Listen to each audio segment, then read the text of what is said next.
Assalamualaikum warahmatullahi wabarakatuh. Hai semuanya, perkenalkan nama saya Monique Yusteningrum, NIM A210-19-0027. Saya dari program studi pendidikan akuntansi Universitas Muhammadiyah Surakarta. Hari ini saya akan memberikan video pembelajaran mengenai kelangkaan hubungan antara sumber daya dengan kebutuhan manusia. Apa itu sih kelangkaan? Kelangkaan adalah kesenjangan antara kebutuhan manusia yang sifatnya tidak terbatas dengan sumber-sumber ekonomi yang sifatnya terbatas.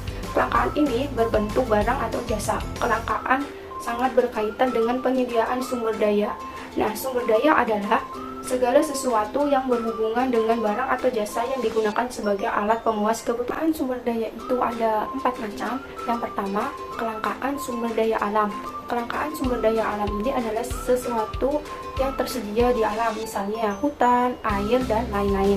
Yang kedua, ada kelangkaan sumber daya manusia, adalah orang yang pandai dan memiliki modal. Yang ketiga, ada kelangkaan sumber daya modal.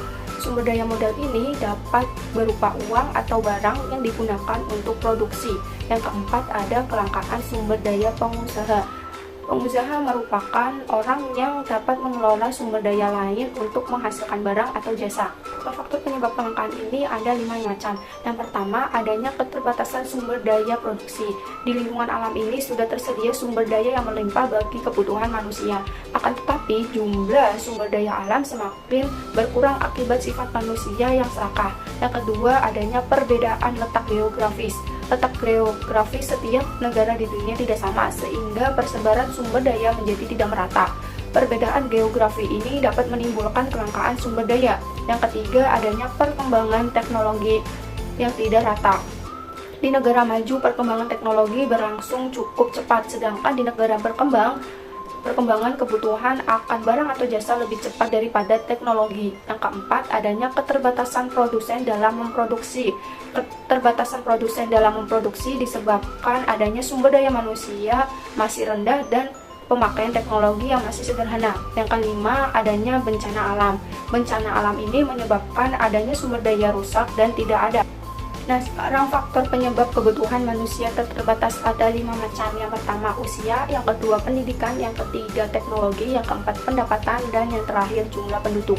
Oke, sekarang kebutuhan adalah segala sesuatu yang diperlukan manusia guna dalam rangka mempertahankan hidupnya. Macam-macam kebutuhan.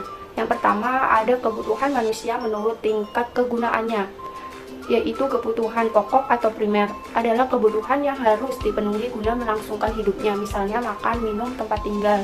Yang kedua, ada kebutuhan tambahan atau sekunder, yaitu kebutuhan yang harus terpenuhi setelah adanya kebutuhan pokok. Yang ketiga, kebutuhan barang mewah atau tersier, adalah tuntutan akan barang mewah yang muncul setelah kebutuhan primer dan sekunder terpenuhi, contohnya perhiasan. Yang keempat, ada kebutuhan kuarter, adalah kebutuhan yang hanya bisa dipenuhi oleh orang-orang tertentu saja, misalnya lukisan antik. Oke, sekarang kebutuhan menurut waktu pemenuhannya, yaitu kebutuhan sekarang, adalah kebutuhan yang harus dipenuhi sekarang dan sifatnya rutin. Kebanyakan barang yang diperlukan merupakan kebutuhan pokok, misalnya makan dan minum. Nah, kebutuhan masa depan adalah kebutuhan yang sudah disiapkan jauh dari hari sebelumnya, misalnya pendidikan anak. Oke, yang ketiga, kebutuhan tidak terduga, adalah kebutuhan yang pemenuhannya tidak diduga atau secara tiba-tiba, misalnya biaya perawatan kecelakaan. Yang terakhir, ada kebutuhan sepanjang waktu, adalah kebutuhan yang diperlukan sepanjang waktu dan lama atau sepanjang waktu, misalnya kebutuhan menuntut ilmu. Selanjutnya, ada kebutuhan menurut bentuk dan sifatnya. Kebutuhan jasmani atau material adalah kebutuhan yang diperlukan untuk memenuhi keperluan jasmani manusia, misalnya makan dan tempat tinggal. Yang kedua, ada kebutuhan rohani atau spiritual, adalah kebutuhan yang sifatnya tidak berwujud dan diperlukan untuk memenuhi keperluan jiwa, misalnya pendidikan. Selanjutnya, ada kebutuhan menurut subjek yang membutuhkan. Satu, ada kebutuhan individu atau perorangan, adalah kebutuhan antara orang yang satu dengan orang yang lainnya berbeda, misalnya pekerjaan. Nah, yang kedua, ada kebutuhan kelompok atau kolektif, kebutuhan yang diperlukan oleh sekelompok orang secara bersamaan, misalnya jalan. Faktor yang mempengaruhi kebutuhan itu ada pendidikan, pendapatan, perkembangan zaman, kondisi alam, adat istiadat, lingkungan, dan agama. Apa sih yang dimaksud dengan alat pemuas kebutuhan? Alat pemuas kebutuhan adalah segala sesuatu yang bersifat dapat memenuhi kebutuhan manusia. Alat tersebut berupa barang atau jasa. Sekarang macam-macam benda pemenuhan kebutuhan. Yang pertama, benda menurut cara mendapatkannya.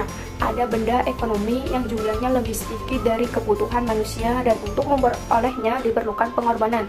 Misalnya membeli beras, baju, komputer, dan lain sebagainya. Ada benda bebas atau disebut juga dengan benda non-ekonomi yang jumlahnya melimpah sehingga untuk mendapatkannya tidak perlu pengorbanan atau tanpa biaya, misalnya cahaya matahari atau udara. Selanjutnya ada benda ilit, jumlahnya sangat melimpah hingga cenderung dapat merugikan manusia. Contohnya menggunakan tampungan air hujan untuk mencuci motor. Jika tidak maka parit di depan rumah kalian akan mengalami banjir. Selanjutnya ada benda menurut tujuan kegunaannya, itu ada dua. Yang pertama, benda konsumsi adalah benda setiap pakai tanpa harus melalui proses terlebih dahulu, misalnya sepatu, pakaian, dan lain sebagainya. Yang kedua ada benda produksi yang digunakan untuk menghasilkan benda lainnya, contohnya mesin, alat baku. Yang ketiga ada benda menurut proses pembuatannya, itu ada 3 macam. Yang pertama ada bahan mentah, adalah bahan yang belum mengalami proses pengolahan. Bahan mentah disebut juga bahan baku, contohnya minyak bumi, tembakau, atau rotan. Yang kedua ada bahan setengah jadi, yaitu bahan yang sudah diolah tapi belum menjadi produk akhir, contohnya benang yang jika diolah akan menjadi kain. Yang ketiga ada bahan siap pakai, yaitu barang siap konsumsi seperti selimut, sendok, atau piring. Nah, selanjutnya ada benda menurut hubungannya dengan benda lain, itu ada 2 macam. Yang pertama ada benda komplementer yang akan berguna jika kedua benda dipakai secara bersamaan sehingga menghasilkan manfaat. Apabila hanya mengandalkan satu benda saja maka tidak akan digunakan, misalnya motor dan bensin. Yang kedua ada benda substitusi yang fungsinya dapat menggantikan peran benda lain, contohnya menggunakan komputer mampu menggantikan peran mesin.